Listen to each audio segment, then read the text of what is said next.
Episode 100. We made it. Thank you so much. It would not have been possible without everybody listening. And today we've got a special live Q&A that everyone has been waiting for, asking for. And this question, the questions that we've sourced from this Q&A are actually from amazing Bridge USA student chapter leaders from across the country that are working hard on the ground trying to reduce political polarization on their college campuses. Now, if you're like, yo, where's my question? Episode 110. We're doing an audience Q&A of the Hopeful Majority. If you haven't liked and subscribed, do so right now so that you can actually ask those questions. And if you're on Spotify and Apple, leave a rating, review, because we're building this Hopeful Majority one individual at a time, because that is how we fight back polarization. If you're new into the show, episode 100, you couldn't have joined earlier, but right now is the right time to join. I appreciate you because we're trying to essentially reduce political polarization by having really productive, honest, nuanced conversations with people that are very different than us, and it couldn't happen at a more important time.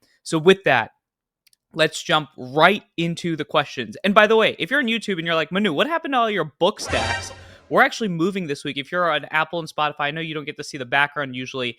Moving this week, but I couldn't avoid a both sides joke. I've got a Churchill biography and a Stalin biography. And as you know, one of the biggest critiques of this work and of me is, Manu, all you do is host both sides from different sides of the political spectrum and you create false equivalencies. Well, what greater false equivalency to create than the historical Churchill-Stalin situation? So that's my little ode to the people, the haters that are not interested in bridging divides. I'm just kidding. Everybody's welcome.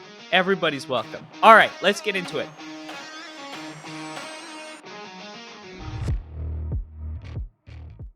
Question number 1, Henry from Andover. So I really appreciated a lot of your points about always keeping an open mind. I've always believed it is unfair to expect someone else to change their mind if I go into a conversation set in stone. However, sometimes this can make opinions become easily swayed and wishy-washy. I totally get you. I understand exactly what you're saying. Do you think this mindset is contradictory or complementary to maintaining strong beliefs? I love that this is our first question because one of the biggest critiques, again, of bridge building and having conversations with people that are different than us is people assume that having this mindset means you have to blunt your ideological convictions. But I actually think it's exactly the opposite. I think that if you're talking to people that are different than you, if you're engaged and you're listening to the other side, I actually think you become a better advocate for your own argument because we can then walk in the shoes of our critics. We can understand why people different than us believe what they do. And importantly, you can craft your arguments, you can craft your stories, you can craft the ethos of how you approach certain ideas to meet the other side. And why is it important to meet the other side? Because we live at a time of extreme division where if we don't meet the other side, we can't build coalitions, we can't bring people that are different than us on our side. And if you can't do that, then you lack a key political and dialogical skill. And so I actually think that having the bridge mindset, being a part of the hopeful majority, listening to people that are different than us is the ultimate form of having a stronger mindset and idea because you know why people that disagree with you believe what they say. I think it's really easy to shout in your own echo chamber today. It's really easy to say, I'm not going to listen to those people because I just have to turn out my people. How many times do you hear politicians saying that? Well, here's a problem. As a result of that mindset, we now live in a 50-50 society where nothing actually gets done, and the people that lose are not our political leaders, they're everyday Americans. And that is really, really tragic. So not only do I think having conversations with people that are different than us strengthens our ideas, but I think it makes us better actors in a society that is incredibly diverse, incredibly different, requires different ideas, a competing marketplace, and the only way to break through that noise is to listen. All right, Henry, thanks for that question. Number 2, Kate from Arkansas, University of Arkansas. Kate is actually a Bridge USA chapter leader. For those of you who don't know what Bridge USA is the largest and fastest growing student movement in the country, bridging political divides on college campuses. The mission is to empower young people to have constructive dialogues. That's actually my day job. And the reason why we have the podcast is because we're quickly realizing that if we don't fight our battle in the attention economy, we might be winning what's happening on the ground, but we'll lose the overall air battle. And I think it's important to build norms of pluralism and dialogue at this time. And so Bridge USA, if you haven't checked it out, you should look at it. There's some amazing young people doing the work. And actually all the questions on the podcast today are from Bridge USA chapter leaders. And again, as I said, episode 110. If you want to ask a question, like and subscribe. You know I got to do that because the hopeful majority's got to build. And if we don't build, the people that create false equivalencies like Churchill and Stalin, they win. All right. What does Kate have to say? If you've felt as though there's a leaning, have you felt as though there's a leaning either to the left or the right in this work? And if so, how does that affect the work? What can we do to pull more people from all political parties? Kate, thank you for that question. You just asked a question that most people in our politics are not asking. And that question is, how do I get people that are different than me on my side? Well, that's a hard question. And the reason why that's challenging is because it is much easier to shout in our own echo chamber. It's easier for me to build on the outrage industrial complex on this podcast and just say, I'm going to say exactly what I agree with and disagree with everything else. You should actually check out the conversation with P.F. Young, our last episode, a great interview on what radical centrism is, because I think it has a really fascinating insight on this question. But here's what I would say. I think that there is a lean. And I think that lean depends on the communities we're operating in. If you're operating in a very conservative community, I oftentimes find that the people that come to bridge building events and dialogue events are those on the left, because they oftentimes feel persecuted. And oftentimes when you're in a liberal community, those on the right come to Bridge USA events first because they feel persecuted. The fact is that because Bridge USA is trying to create a trusted environment for people of all different viewpoints to have arguments, to have dialogues, especially in a show like The Hopeful Majority, to be able to engage, I think that people that oftentimes feel on the outskirts and pushed out show up. Now, I think that the lean needs to be addressed, because if we're trying to create a real movement of genuine ideological difference, we have to be able to understand what motivates people from across the political spectrum. And one of those key things is recognizing that I think we live in a trust deficit moment in American society. I think people are incredibly lonely. I think people are exhausted. I think whether on the right or the left, a lot of people are united by their skepticism against institutions. There's a wave of anti-establishment, anti-elite. And also, I think a lot of young people are concerned about affordability issues. They're concerned about the fact that they can't afford a home. A lot of these issues cut across lines of difference. Now, we might disagree on the solutions. There's a lot of unity in the diagnosis of the problem. And because there's that unity, the question becomes, how do you actually start to engage those people? I think it involves having events that reach different issue areas. I think it involves trying to make partnerships with different organizations that are unique and different, that normally would not show up. But here's what I think the biggest value add is. Let's involve and engage the people that are not politically engaged. Because the politically engaged, in some ways, I think already know the sword they're going to die on. But I think the people that are not politically engaged are oftentimes the most open to having new ideas, having an open mind. I think a lot of the people listening to the show are folks like that. If you can relate to that, drop that in the comments.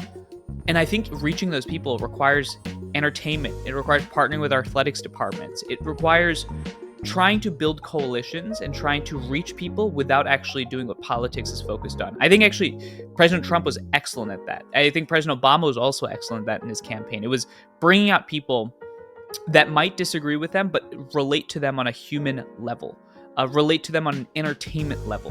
And I think that's uniquely valuable. All right, next question is again from Henry from Andover. Henry gets 2 questions because dude's killing it with these questions. How do you create a truly safe, no pushback environment, especially for political topics that are inherently personal? This is a very difficult question because one of the other critiques of dialogue is, especially with the protests around October 7th and Israel-Palestine on college campuses, issues that are deeply afflicting people's identities. People often wonder, I can't even have this conversation, man. I mean, my identity is on the line, right? So I think the first step is to ask, what is the goal of this conversation? If the goal of a conversation is to win, it's to have a debate, which is really important, I don't think you want to create a safe space. I think the goal is to create combat within guidelines and norms. And what are the 4 norms of Bridge USA? 1, it's important to listen rather than to respond. We got 2 ears, 1 mouth.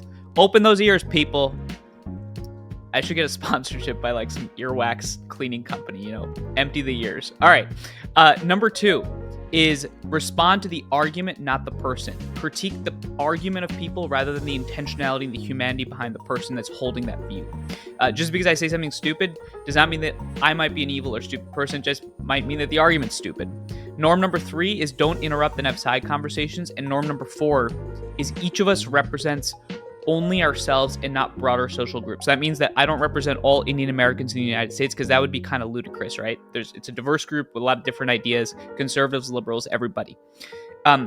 So Question 1 is, do we actually want a safe space? And that requires us to answer the question, what is the goal of a conversation? Not every conversation has to be a debate, has to be combat. So that gets to point number 2. Perhaps some conversations are less about winning and more about understanding. Let me understand why a student that is Palestinian views what Israel is doing on Gaza as a fundamentally genocidal act.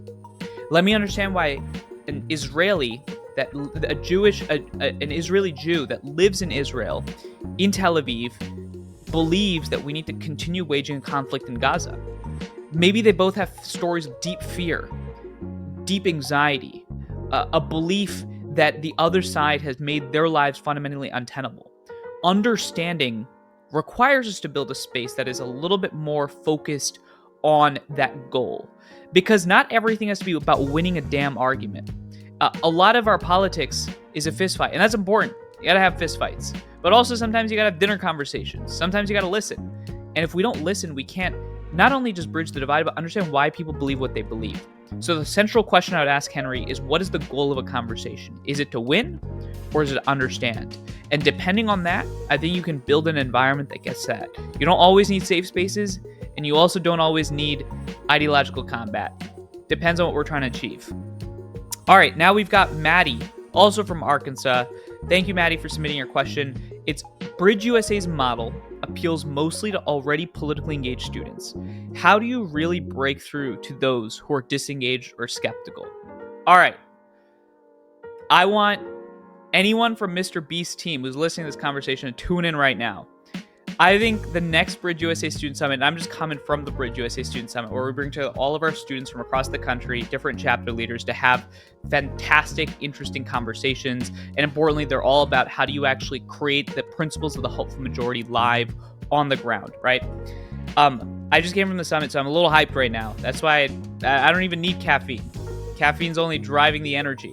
But I was like, next summit, what if we got Mr. Beast? Now, why would we want Mr. Beast to come to the summit? Last year, we had Chris Evans, fascinating actor, ideological thinker, focused on a lot of things, has built this thing called the Starting Point. Why do we have him at the last summit? Why do I want Mr. Beast at the next summit? I think the fact is that what we're trying to do around bridging and having conversations, being fundamentally kind to people, having curiosity, listening to people that are different than us, is not a political concept. It's a human concept. The biggest epidemic in the United States in 2023, according to the Surgeon General, was loneliness. We've done a lot of episodes on that, so you should check those conversations out. We actually had General Stanley McChrystal 2 episodes ago. He led SEAL Team 6, Delta Force in Afghanistan, Iraq, other special forces elements, and they ultimately helped hunt down terrorists like Osama bin Laden. He even talks about the need to have character in our conversations. Now, why is it important for us, I think, to be able to engage people that are politically different? It's the fact is that, I actually think that's the solution, right? I think most people that are highly politically engaged, again, as I said earlier, already know what sword they're going to fall on. I think ideology in some ways is very dangerous. It's important to have a set of principles, values, morals, and beliefs, but that is, I think, different than an ideology. I think an ideology is something that someone like Stalin here fell victim to, and a lot of the people that followed him. It's not necessarily a critique of communism, it's a critique of having very stern ideas without any ideological openness, right? The reason why that matters is that most people that are politically disengaged are sick and tired of that. How do you engage podcasters? How do we on a college campus think about groups like athletic teams? Our Arizona State chapter, way back in the early days, actually partnered with their basketball team to do a halftime announcement about their Bridge USA Dialogue event. And that got widely attended by people. Every day on social media, we create new partnerships with influencers, creators that have nothing to do with politics. Why is that? It's because I think the principles of Bridge are more than our politics. So host events, have conversations that have nothing to do with politics. Is a hot dog a sandwich? Should pineapples belong on pizza? By the way, that's a criminal take, and some things just should not be bridged. Football season's coming up. Let's do a giant football bracket. There's so much we can do to elucidate the principles of bridging, because I think everyday people are sick and tired of the far left, the far right, the extremes, the ideologues, and I think they're looking for your work. All right, next question's from Ben from Wyoming, University of Wyoming. Why is Bridge USA specifically the solution to polarization? What makes it a uniquely important movement for solving this difficult problem facing Americans? Three things. First is that I think there's multiple solutions to polarization. There's a lot of people focused on, things like gerrymandering reform, getting campaign finance out of our politics, thinking about ranked choice voting. There's a lot of initiatives involved, even within organizations that are trying to depolarize. There's a lot of great podcasts, a lot of great shows. So I don't think there's one singular solution. I think democracy is a puzzle with a lot of different skills and tools and different ways to try to challenge a problem. The reason why I think what we're doing with the show, what Bridge USA is doing on the ground, why this matters is that first, young people have been at the forefront of almost every social movement, every political movement in this country, from the 60s to the 90s, around apartheid, to, in fact, what Charlie Kirk and Turning Point USA have done with President Trump. I mean, it's a highly energized movement, especially reaching college campuses. Young people, I think, have a lot of cultural power. They set the norms.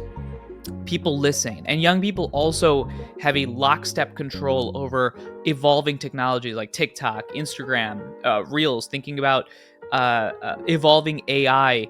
They understand communication like no other. And so if you can get young people really passionate about an idea, I think that idea has tremendous organic flair. The second fact is that college campuses itself are, I think, while they reach a very specific sliver of society, that sliver of society oftentimes sets the norms and the rules for what happen in the future. People might disagree with that, but the fact is that the leaders of tomorrow are oftentimes on today's college campuses. A lot of those leaders are not on today's college campus. In fact, I think some of them have more to offer our society, but at least for this conversation, we are trying to make college campuses more open-minded, more open to conversations, elevating students that care about dialogue, because if the leaders of tomorrow do not have these skills, I think we're in fundamental doo-doo. And last point is this. The Federalist Society, story of the Federalist Society, old as time. If you don't know what the Federalist Society is, it's a conservative legal society of clubs on law schools across the country. Now, these guys did something brilliant, fascinating. In the 80s, way back in the 80s, a time when the dinosaurs walked, conservatives had a lockhold on top-down institutions like the White House with President Reagan. But they realized there's a lack of grassroots engagement, right? What they started doing was they built these law school societies with the idea being that 20, 30 years down the line, when these lawyers graduate and they're, in the Supreme Court, they're in appellate seats, they bring conservative ideology with them to the legal field. And lo and behold, every major lawyer, every Supreme Court justice that claims to be conservative came from the Federalist Society. Imagine a world in which 20, 30, 40 years online, every chief of staff to a U.S. member of Congress, Republican or Democrat, doesn't matter, because again, this is not about blunting ideological convictions. It's about strengthening the way in which we understand, came from a Bridge USA chapter. Imagine every political, business, civic leader had the ideas of the hopeful majority ingrained in how they approach problems. Suddenly, you would have a massive sea change in the way in which our policymakers, our institutions approach and shape society. We'd be less focused on politics, more focused on problems. We'd be less focused on hating the other side and more focused on understanding why people believe what they believe. We'd be more focused on curiosity and open-mindedness to solve our problems, and we would be less interested in political wins. And the reason why that would be the case is because the incentives flip. The majority of people, the hopeful majority of people, that's why the show's called the Hopeful Majority. You've had the silent majority. You've had the moral majority. The hopeful majority is people from across the country that have very different ideas, but they're united around their how they approach politics, how they think about ideas that are different than them. And that is uniquely powerful at this time. So those are the reasons why I think engaging young people, building on college campuses is uniquely useful and transformative at this time. Last question.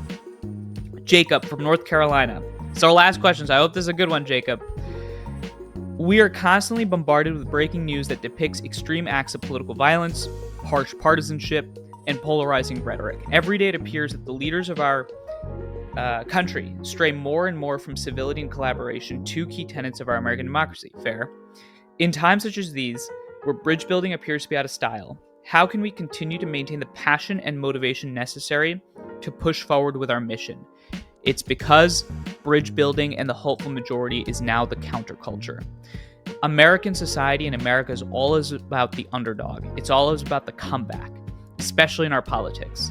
And the fact is that when we started the show, when we started Bridge USA back in 2017, when I was a college freshman, dialogue and deliberation was the norm.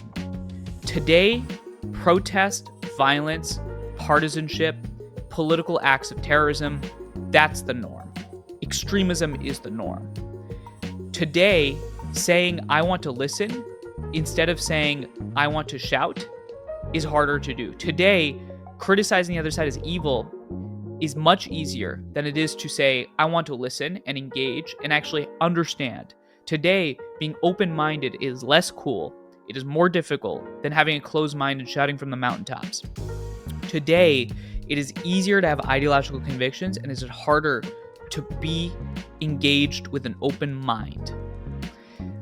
That means that this work, if you're sitting there listening and you say, man, people out there that are very loud are crazy, they don't engage in productive ways across the political spectrum, I just want to be able to listen and talk to people that are different than us. You're not only in the majority, but you're in the counterculture. And when you're in the counterculture, you can build forward because that's got energy. It's got passion.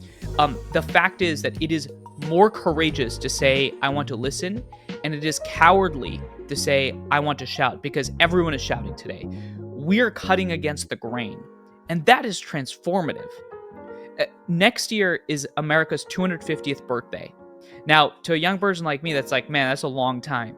And yet when you contextualize in the context of empires, nation states, the Roman Empire lasts for 1,800 years. Chinese dynasty lasts for 1,500 years. Athenian democracy lasts for 400 years. The fact is that we're not at the end of the American story. We're at the beginning.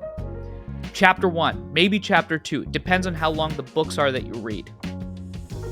And the fact is that you listening to the show are not inheriting this experiment. You're actually pioneers. You get to build on top of it. Our founding fathers understood that we cannot have a society without pluralism. We cannot have a society without dialogue.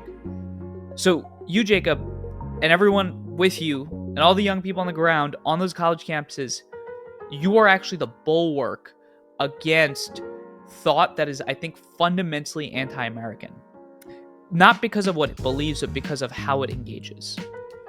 And you got an opportunity to revolutionize the moment. And that is why I think, and how you can maintain passion, motivation, because I think this work is ready to catch on. That's why we're going to continue to build the show. I'm so grateful to everybody for listening. If you stayed around for this long, remember, every Monday, YouTube, Spotify, Apple, wherever you get your content, we come at you with fascinating conversations, interviews, monologues, and episode 110 is going to be an audience hopeful majority only questions and answer.